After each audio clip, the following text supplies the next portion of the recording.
नमस्कार। चलिए आज फटाफट से नजर डालते हैं मिडिएवल इंडियन हिस्ट्री के उन सबसे जरूरी फैक्ट्स पर, वो फैक्ट्स जो कॉम्पिटिटिव एग्जाम्स में बार बार पूछे जाते हैं और आपकी सक्सेस के लिए बेहद जरूरी हैं। मतलब दिल्ली सल्तनत से सत्ता मुगल साम्राज्य तक पहुंची कैसे? आइए इसी सफर को समझते हैं स्टेप बाय स्टेप। तो फोकस सिर्फ उन्हीं हाई यील्ड फैक्ट्स पर रहेगा जो एग्जाम्स में सीधे सीधे पूछे जाते हैं। कहानी की शुरुआत होती है दिल्ली सल्तनत से। इसकी नींव किसने रखी? गुलाम वंश ने। हाँ, इसी को मामलुक वंश भी कहते हैं। और ये बात ध्यान में रखिएगा कि मामलुक का अरबी में मतलब ही गुलाम होता है। अब देखिए, दिल्ली सल्तनत पर कुल मिलाकर 5 डायनेस्टीज ने राज किया। ये टेबल बहुत जरूरी है। इसमें साफ साफ दिख रहा है कि तुगलक वंश का राज सबसे लंबा चला और खिलजी वंश का सबसे छोटा। ये पॉइंट एग्जाम फेवरेट है, इसको मार्क कर लीजिए। गुलाम वंश के ये 4 नाम तो बिल्कुल रट लीजिए। देखिए, कुतुबुद्दीन ऐबक ने फाउंडेशन रखी, फिर आए इल्तुतमिश जिन्हें रियल फाउंडर भी कहा जाता है, और फिर बलबन जिनकी ब्लड एंड आयरन पॉलिसी बहुत फेमस है। उन्होंने सल्तनत को एक तरह से फौलादी बना दिया।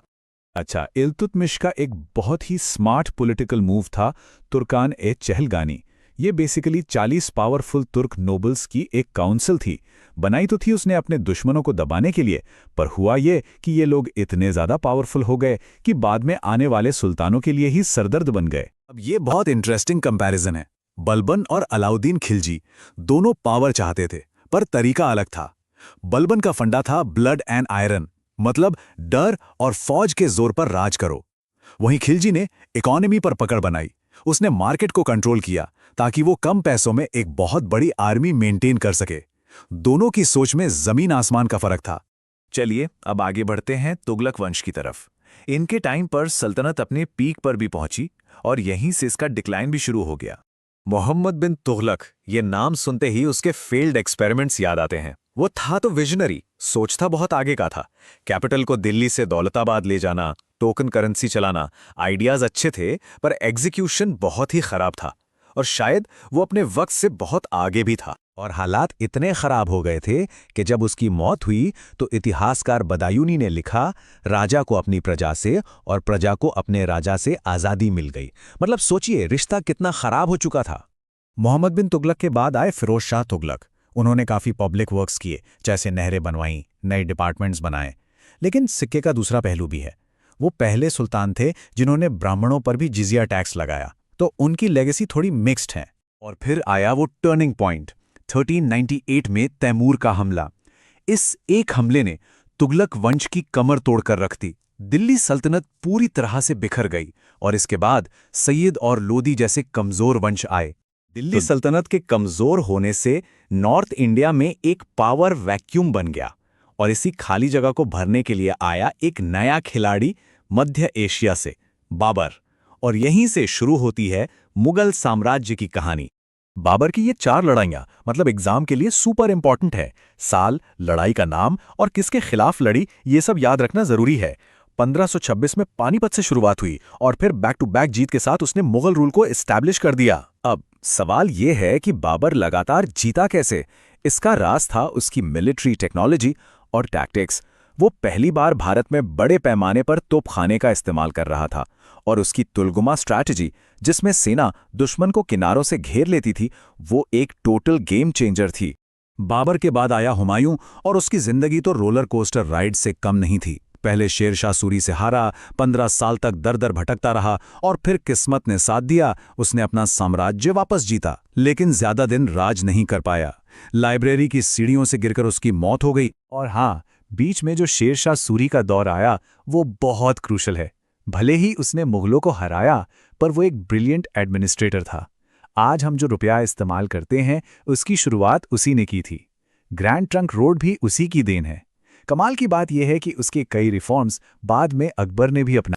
चलिए अब बात करते हैं उस शहंशाह की जिसने मुगल साम्राज्य को सच में एक साम्राज्य बनाया, the one and only Akbar the great. तो अकबर की ग्रेटनेस का राज क्या था? ये पॉइंट्स देखें। एक तरफ मनसबदारी और जब्ती सिस्टम जैसे सॉलिड एडमिनिस्ट्रेटिव रिफॉर्म्स, और दूसरी तरफ जिजिया टैक्स हटाना और सुलह कुल यानी यूनिवर्सल पीस की पॉलिसी। मतलब उसने एडमिनिस्ट्रेशन और टॉलरेंस दोनों को साथ लेकर एक मजबूत एम्पायर खड़ा किया। 1576 ये साल इतिहास में दर्ज है। क्यों? क्योंकि इसी साल हुई थी बैटल ऑफ हल्दी घाटी। एक तरफ अकबर की फौज जिसे लीड कर रहे थे राजा मान सिंह और दूसरी तरफ महाराणा प्रताप। ये लड़ाई राजपूतों के शौर्य और प्रतिरोध का एक बहुत बड़ा सिंबल है। अकबर के बाद जो ग्रेट मुगल्स आए, उनके दौर में आर्ट और कल्चर तो अपने पीक पे पहुंचा, पर यहीं से एम्पायर के डिक्लाइन की शुरुआत भी हो गई।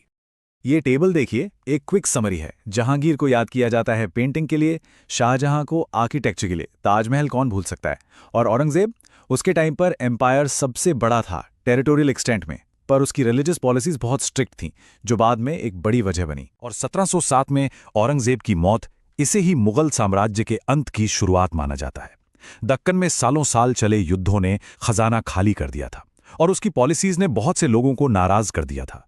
उसके बाद एम्पायर बस बिखरता चला गया। तो एक सवाल, इन सभी शासकों में से किसकी विरासत ने आज के भारत को सबसे ज्यादा शेप किया है? सोचिएगा जरूर। अगर आप कॉम्पिटिटिव एग्जाम्स की तैयारी कर रहे हैं तो साल भर की ये खास समीक्षा आपके बहुत काम आने वाली है। चलिए पूरे साल की सबसे जरूरी घटनाओं पर एक तेज नजर डालते हैं।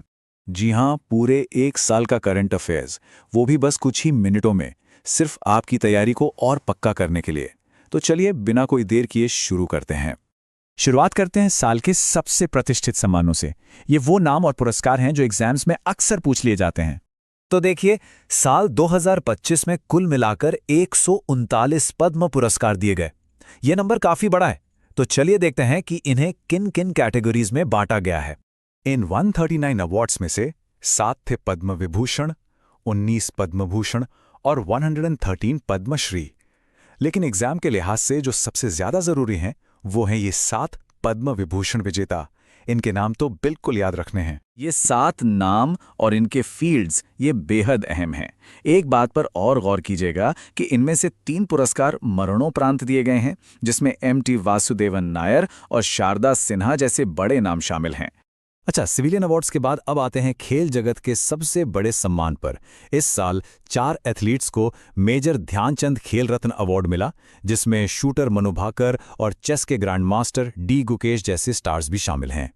अवार्ड्स के बाद अब बात करते हैं उन नेशनल इवेंट्स की जिन्होंने 2025 में देश की दशा और दिशा तय की।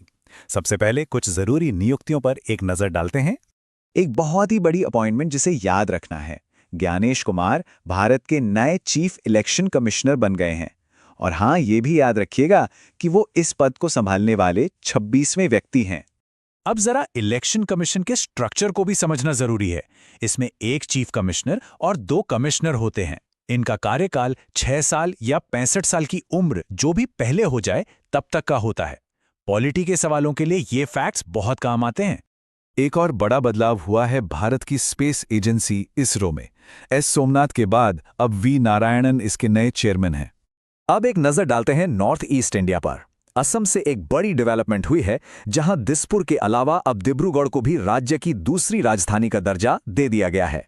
चलिए अब देश से बाहर निकलते हैं और देखते हैं कि ग्लोबल स्टेज पर भारत की क्या पोजीशन रही और दुनिया में क्या कुछ खास घटा। ग्लोबल टेररिज्म इंडेक्स 2025 ने दुनिया की एक गंभीर तस्वीर सामने रखी है। इस रिपोर्ट के मुताबिक आतंकवाद से सबसे ज्यादा प्रभावित देश रहे बुर्किना फासो, पाकिस्तान और सीरिया।